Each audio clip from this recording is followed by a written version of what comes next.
Okay, so as I said, some of the topics of discussion are going to be on focus on disease prevention efforts.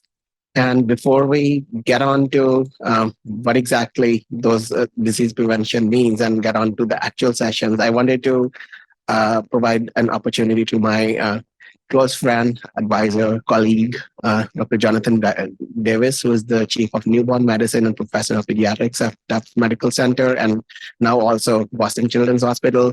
Dr. Davis is also Senior Advisor of Pediatrics at Critical Path Institute and also a Director of INC, our Neonatal Consortium. He's going to be talking a little bit about uh, issues pertaining to disease prevention in the neonatal space, newborn screening, and other aspects. So, Dr. Davis, if you want to.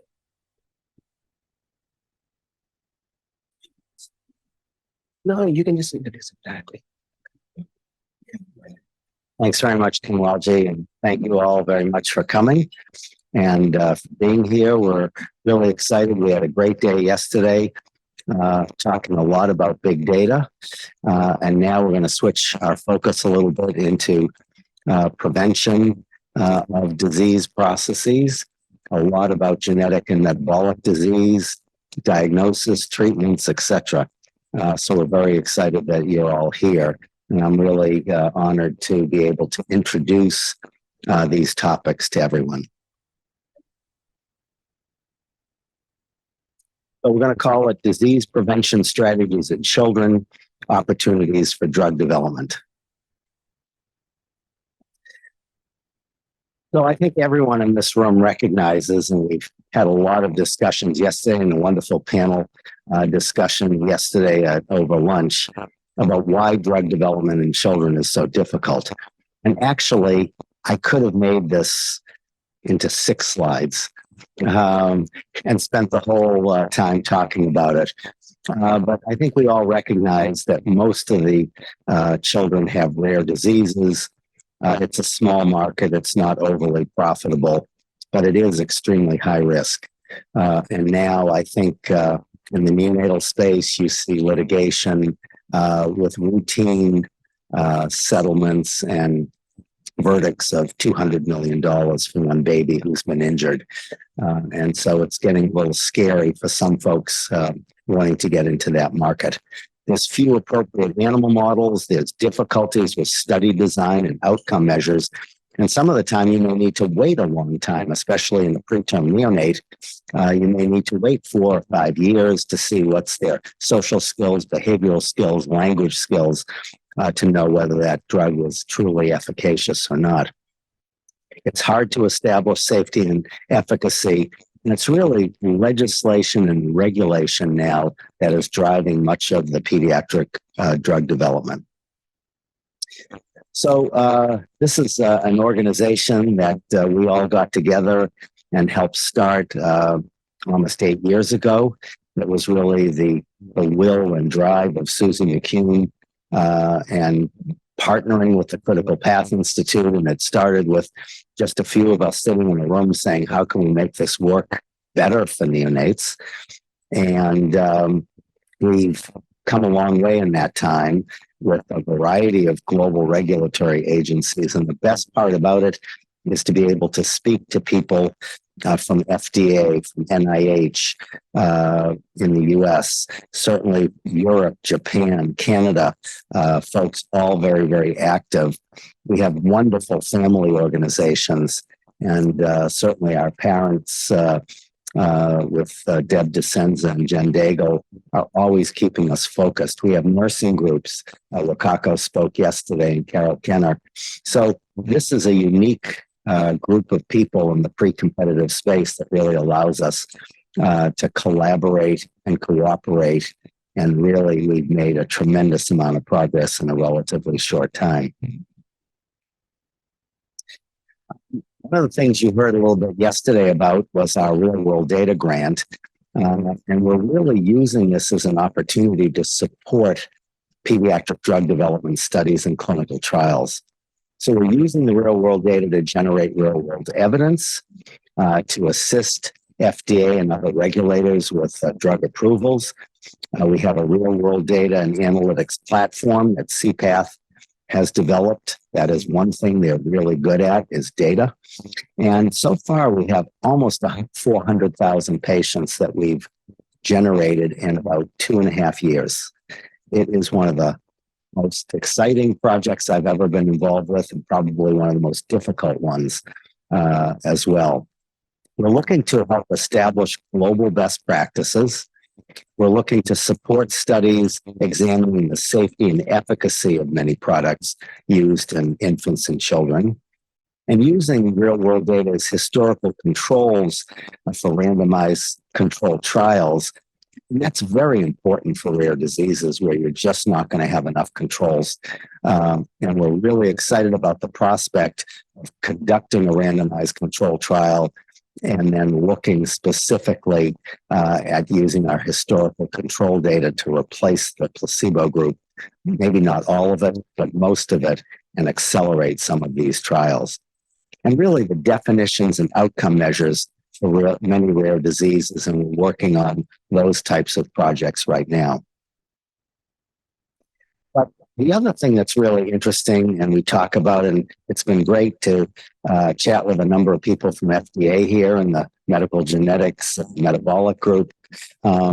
And that seems to be really an explosion of new technologies, both for the diagnosis and treatment of many of these disorders, and something that I'm very excited about. There's almost 3,500 monogenic congenital diseases that have actually been characterized. But actually, there's only 2, I think now 3, approvals in the neonatal space. So we need to do a better job about that. But unless you can make the diagnosis of many of these rare disorders, especially early on, how are we going to identify these kids and initiate treatments very early? So we were funded by NIH and conducted the Gemini trial. So we compared rapid whole genome sequencing to a targeted neonatal panel and looked at diagnostic yield, clinical utility, and economic impact. And all it had to be is infants who are hospitalized at less than a year of age, and maybe you think they might have a genetic disorder. Probably some of the worst inclusion criteria in history. But we, as we debated it, we said, we don't know. I mean, we just don't know how common these types of disorders are. And you could read about them in a textbook and say it's 1 in 85,000. And I always wondered, how did they figure that out? And so we just kept it very broad. And we used these HPO terms to acquire a phenotypically driven genomic analysis and interpretation. We enrolled 400 babies at 6 sites throughout the United States in less than 30 months. And it was incredible. I think we had over a 90% consent rate, because these were babies who were sick in the PICU or the NICU, and parents were more than happy to get them sequenced. And if it was an urgent case, a baby with cardiovascular instability, seizures, things like that, we could ask for it to be done urgently and returned even quicker. Overall, 51% of subjects received variant findings related to phenotype. The paper was published 2 or 3 months ago in JAMA and actually went viral, picked up by the Associated Press and about 200 other news outlets, and reached over 44 million people worldwide. So you can see the level of interest in these kinds of things. It was interesting, the diagnostic yield with whole genome sequencing was 49%, only 27% with the panel. So the panel was cheaper, but it didn't pick up nearly as many diagnoses. Over 130 new variants detected that had never been described before, and a significant number of secondary findings, both in the children and the families. So that was the fascinating thing, that we made a diagnosis of several members of families just by making the diagnosis in the baby. What was absolutely fascinating is the 2 labs, which were blinded to each other, could often find the exact same variant and called it something completely different. One lab said it's nothing. The other lab said, oh, it's a pathogenic finding. So partly, each lab has their own unique algorithm. that they search the literature and the labs would say to us, oh, we have a lot of experience with this gene. We know this gene really well. And we think it's a variant of uncertain significance. The other lab would say, oh, we have great experience with this gene, and we can tell you it's a pathogenic variant. The scariest part is we took a group of 3 or 4 of the best geneticists in the United States, and we would give them the reports from each lab, and they couldn't tell us who was right. So that's a scary prospect, isn't it? Because every time you're sending off genetic testing to a specific laboratory, you're assuming that what you get back is actually quite accurate. The time to diagnosis was 6 days for genomic sequencing, but in urgent cases, they could drop that down to 3 days. And when you looked at the consult notes that the geneticist wrote before the testing was sent, they only listed the actual diagnosis 30% of the time. They were incorrect the other 70%. Physicians found it to be very useful. So I think there's now discussions, and Wendy Chung, who's our new chair of pediatrics at Boston Children's, wants to use this for newborn screening, just the babies. And that brings a lot of discussion because there's really significant implications for all of these testing paradigms for treating, but there's an enormous number of ethical, social, political issues that we need to be well aware of before we just jump into this. We have to make sure that our patients are actually being protected.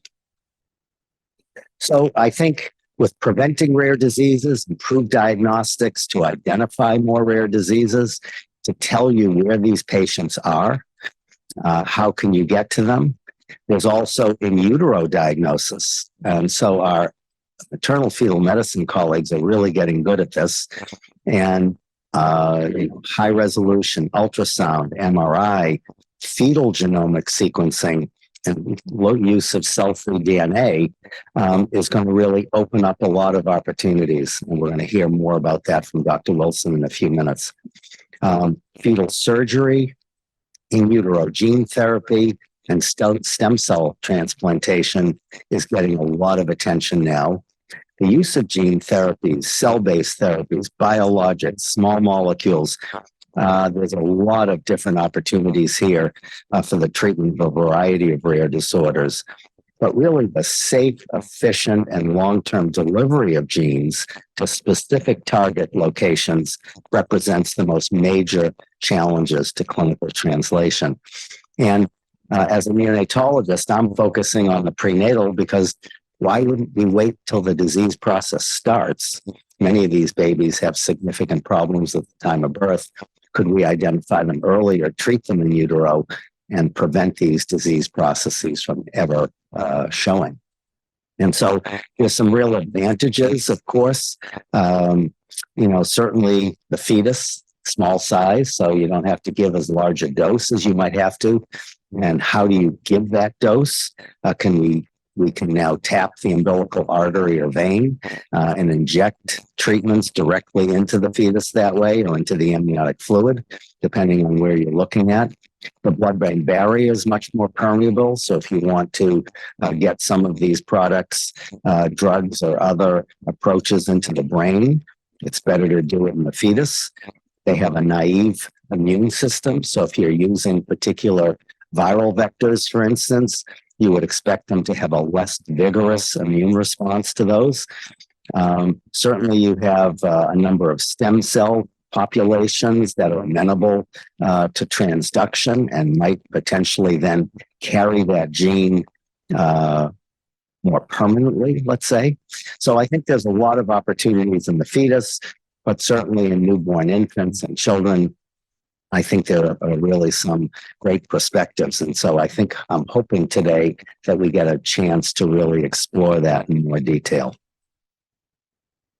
So for my last slide, there really is an urgent need to accelerate the development of drugs and biologics for children.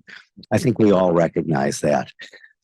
Despite all the legislation, BPCA, PREA, you heard more about yesterday, even some of the pediatric rare disease voucher programs, there's still almost nothing happening in the neonatal space. And certainly we need to do better. Most of efforts are being driven by legislation and regulation, but these multi-stakeholder efforts, and that's really what we represent here today, are essential. And the engagement of global cooperative networks is key. My good friend and colleague, Mark Turner, has set up and is in the process of setting up C4C in Europe, a major collaborative network there. He'll be interacting with a variety of other networks. And I think these types of cooperative agreements among different groups is going to be really essential, especially with rare diseases. No one area, no one country is going to be big enough to handle all of these different rare diseases because they're just too small in number. The use of real-world data and genomic sequencing are most likely to drive innovation in this space. But it's really important, as I said yesterday in the panel, that these innovative diagnostic and treatments are widely available and affordable. And I know we don't get into pricing, and I'm not here to tell people what they should be charging, but we're really struggling to get the insurance companies to pay for even the diagnostic treatments. They'll pay for 1,000 different studies, totaling hundreds of thousands of dollars.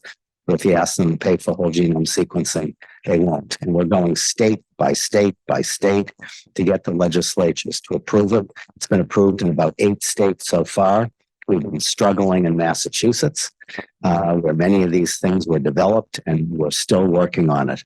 We really need to make sure that issues related to health equity are addressed so that we don't get this widening gap that exists now. So I think I'll stop there. And really delighted to move this process forward. And I think Kanwaljit and Klaus, Dr. Wilson,